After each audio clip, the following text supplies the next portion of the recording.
আমার 11টা সাবজেক্টে এ প্লাস আসছে আর একটা ফেল আসছে। তো আমি যদি 11টা সাবজেক্টে এ প্লাস উঠাইতে পারি, আমার কি এতটুকু যোগ্যতা নাই যে আমি একটা সাবজেক্টে 33 মার্ক উঠায় পাস করব?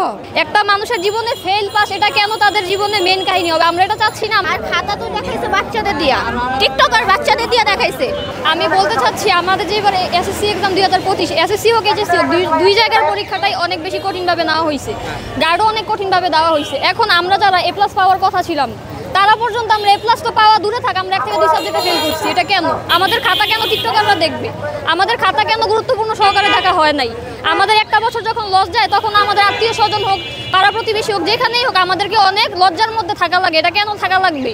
একটা মানুষের জীবনে ফেল পাস এটা কেন তাদের জীবনে মেন কাহিনী হবে? আমরা এটা চাচ্ছি না। আমরা চাই আমাদের সাপ্লিমেন্টারি এক্সাম দেওয়া হবে এবং এমসিকিউ সিকিউ মিলে আমাদের পাস দেওয়া হবে। কারণ আমরা অনেকে সিকিউতে পাস করার পরে এমসিকিউতে একটা কম পেলে আমরা একদম ফেল করে ফেলি। এটার কারণ কি?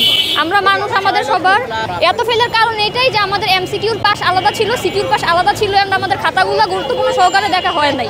এটাই হচ্ছে তার মেন কারণ। হ্যাঁ, দুইটা মিলাই ছিল ঠিক আছে, কিন্তু আমাদের খাতা এবার যারা দেখা হয়েছে তারা টিকটকাররা দেখা হয়েছে। আমাদের খাতা যদি শিক্ষকরা যদি আমাদের খাতা গুরুত্বপূর্ণ সহকারে না দেখে তাহলে আমরা কিভাবে ভালো রেজাল্ট করবো? এটা তো আমাদের সম্ভব না। আমার 11টা সাবজেক্টে এ প্লাস আসছে আর একটা ফেল আসছে। তো আমি যদি 11টা সাবজেক্টে এ প্লাস উঠাইতে পারি, আমার কি এতটুকু যোগ্যতা নাই যে আমি একটা সাবজেক্টে 33 মার্ক উঠায় পাস করব? আমার কেমিস্ট্রি এমসিকিউ হয়েছে 17টা, সিকিউ ফুললি 5টা দিছি, তারপরেও কীভাবে আমার ফেল আসে? আর আমার একটা ফ্রেন্ডের ফিজিক্স এমসিকিউ হয়েছে 8টা, 7টা হয়েছে, ওই পাস করে অল সাবজেক্ট, আমি কীভাবে ফেল করি বলেন? এখানে কি দুর্নীতি নাই?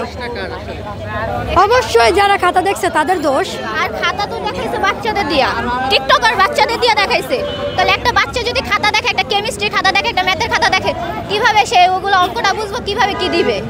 আমাকে বুঝান। এখন যদি আপনার ছোট বাচ্চা যদি আপনার খাতাগুলো দেখে পরীক্ষার এসএসসি বোর্ডে, সে কি বুঝতে পারবে কোনটা আমার ম্যাথে কোনটা কি হয়েছে, কেমিস্ট্রি কোনটা ঠিক হয়েছে, কোনটা ভুল হয়েছে? এগুলো তো ভাই দেখছে।